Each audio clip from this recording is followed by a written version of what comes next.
before we get into the specifics, you guys tied the game, and then they had 9 straight points, and you found yourself kind of fighting back again. You were able to do it again, but you feel like that kind of took, always having to come from behind kind of eventually took its toll? Yeah, it didn't help.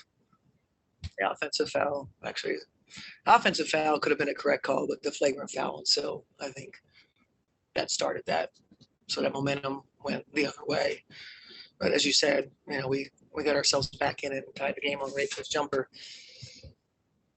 And, was concerned with exactly what happened, which was neck on the glass. We talked about that. Talked about that with our size, and we were kind of stuck. But we talked about, we didn't want Nick to be the one to get the second chance, and she did.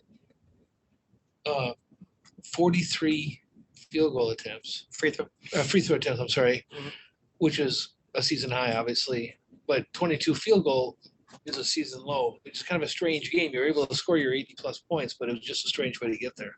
Yeah, I'll take them however we got there. I appreciate our ability to get to the foul line. I thought AP started that for us in the second half. You mentioned AP. She went out. I think it looks like it took an elbow to the face, but couldn't come back in. How much of a difference was that late? I don't know. Certainly didn't help.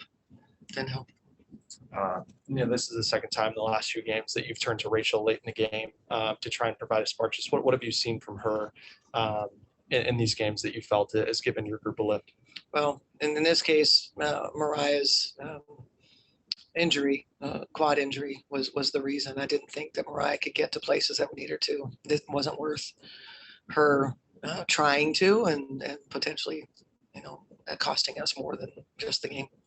And then, just with Sil, just really battled in there for the whole entire game. What did you see outside of Sil that worked a little bit better offensively that helped you guys get to the foul line? AP. It's pretty simple. It's not the others. Sil got there, but outside of Sil was your question. AP was the other one that really helped us, and then we were able to get a bonus, which was helpful. So then everything from there, whether it was a shooting foul or wasn't a shooting foul, obviously it was helpful for us to generate some points. Team obviously showed some good resiliency down the stretch there, coming back, tying it up, and putting you in a position to win at the end. What does it take to actually cross that finish line and turn these types of games into wins? Attention to detail. As I just shared with them, we can't draw up plays at a timeout and have veteran players in the wrong spot. That doesn't take talent. That's attention to detail. Multiply that, and that's our problem. Pretty simple. Can you tell us when Jefferson tweaked that leg? Yeah, I think she went to the basket and got clobbered, or she had the breakaway that she missed. She was that. So far, the plane got the putback. Did she follow? I don't know. I just know she was down. Could you discuss your decision to have AP come off the bench? Yeah, I thought it was good for her. We're trying different things. To have different combinations. That was. I think it was helpful for her. So we'll just keep trying things. Thanks, Coach. You're welcome. You're welcome.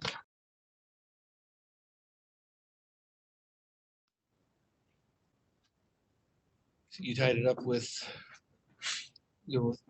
less than a minute left. I mean, you guys came back from pretty good deficits twice. What do you think held you back from getting over the hump completely? We kept following, especially on jump shots. So then they get to go to the free throw line. That's really tough. I feel like we played really good possessions, and then at the end we bail them out. And that just makes it hard. It kind of kills the vibe a little bit. So, and then they're just getting free points at the line. So we just couldn't quite get over the hump for that reason. Rachel, do you think there's just a really heightened sense of urgency and togetherness on the defensive end at the end of games? Because it just seems like you guys, maybe there's a lot more letdowns in the first, second, third quarters, and then if you're down in the fourth quarter, it just seems like then everything just really turns up. Is there a way that can maybe happen in the first, second, third quarters instead of only in the fourth? Yeah, for sure. No, that's a good point. We've talked about that a lot in our last couple of games. Is we're trying to say like the first 5 minutes, we need to play like the last 5 minutes. We just got to lock in on that because, like you said, we do play completely different at the end of games. We have a different sense of urgency. We play harder. We get stops. We just have to be able to do that. You're not going to always sustain that the entire game, but we got to be able to do that more often throughout the game and not dig these big holes and have to come out of it. We just got to be a lot more consistent that way. And then BC had a really big stretch there in the third quarter and hit that big three. I think it was an assist from you on that play. Just, what did you see from her and how does, a role player playing like that really help the team? Yeah, I mean, she's been awesome. She works hard. She does everything that we ask her to do on the defense and offensive end. She can shoot. We had to push her to the 4 today, and she's probably going to do a little bit more of that. I mean, she can play really any position, so it's really nice to be able to have that. She plays hard. She deserves to, be out there and make those plays, so I'm really happy for her, and we got to continue to use her in that way. Joe, you had some big minutes down the stretch there, kind of helped fuel the run back there, especially after Mariah went out with her leg injury. A lot of people say, next man up, next woman up, that kind of stuff. But what does that mean to you? Like when you're thrust into that position, like how do you kind of get in that mindset? Yeah, I mean, I just feel like I always come ready to play. I'm excited to play. I love it. And I really love this group. It's really, really fun. So I always just feel like I'm ready to play no matter what, when I'm going in the game, if I'm in the end or in the first quarter, whatever it is, like I'm just excited. I just wait for Cheryl to say, go get her. So I'm always ready to go. I try to be that spark for us when we kind of need it. So I'm trying to do a good job of that. Seemed like that flagrant foul on fouls really was a kind of a killer call in terms of what it meant for the course of the game. Yeah. Yeah, that was tough. I feel like we had a couple of those tonight. Yeah. I mean, I feel like we got that momentum and we were feeling good. And then we'd have a foul like that. I think, did we have 3 flagrant fouls? It felt like tonight, maybe.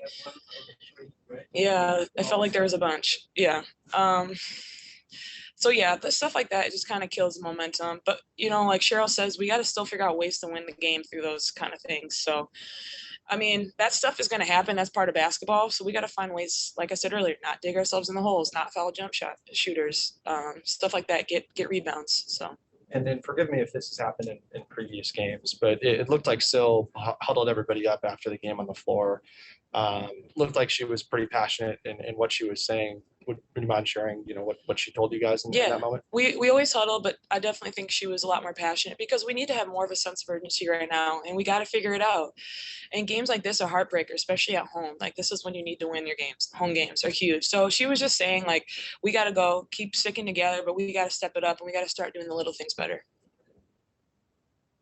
Back from big deficits to tie the game. What prevented you guys from getting over the hump? Dang,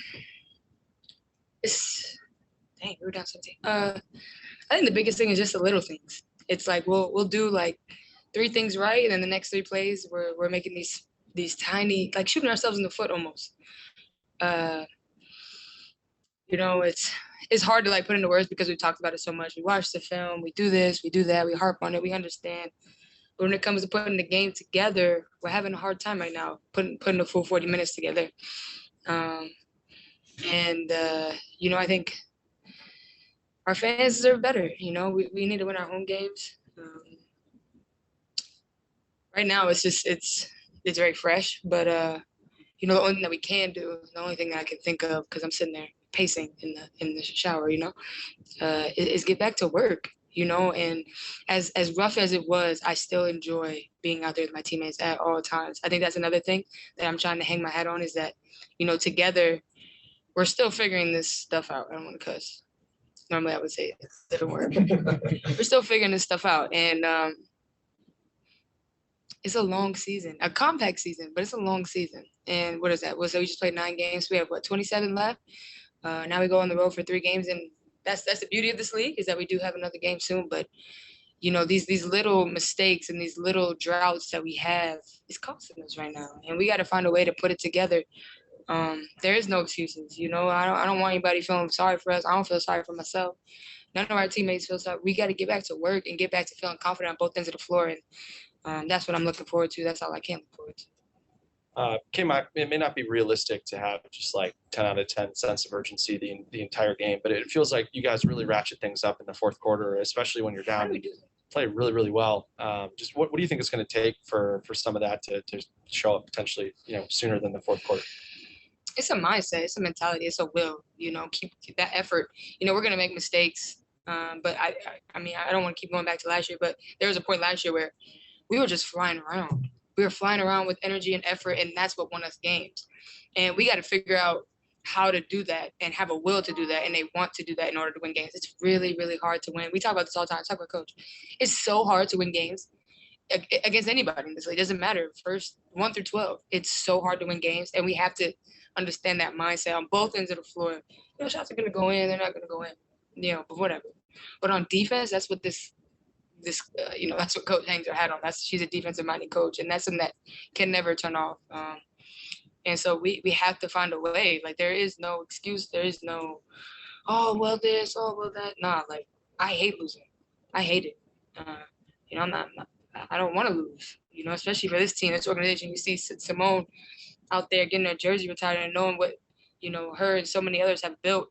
You want to continue to build on that. And I think that none of us, you know, want to be 2-7, and we have to figure out a way to come together and really, you know, pick this shit up, you know. And sorry, but 40 minutes of get, like 40 minutes, not 28, not 37, 40 minutes of all-out effort, and that's what it takes to game in this league, and just haven't figured it out yet.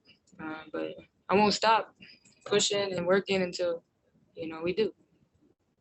Yeah, Kayla, to kind of continue with that thought, you know, you said it yourself last year, you guys kind of flipped the switch after a slow start, and then all of a sudden things started clicking. Do you think it's like, is it just something that if you keep like putting your nose to the grindstone and keeping, you know, doing the things in practice, that one day this is just all going to click and things are going to turn around? Or what's it going to take kind of for that to click in? Like I said, I think it's a mentality. It's a will. It's a want to do it. We drill the stuff. We do the things that we have to do in practice. Coach is asking us, like, what can we do?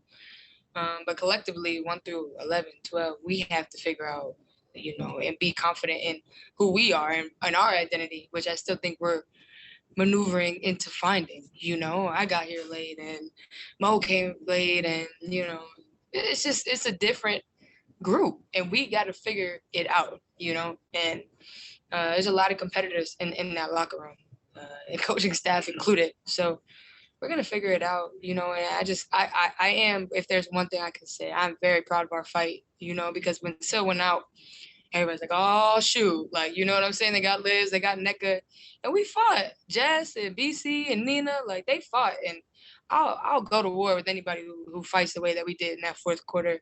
I don't care. So I was really proud of our fight, but, you know, like I said, nobody cares. We just got to work a little bit harder.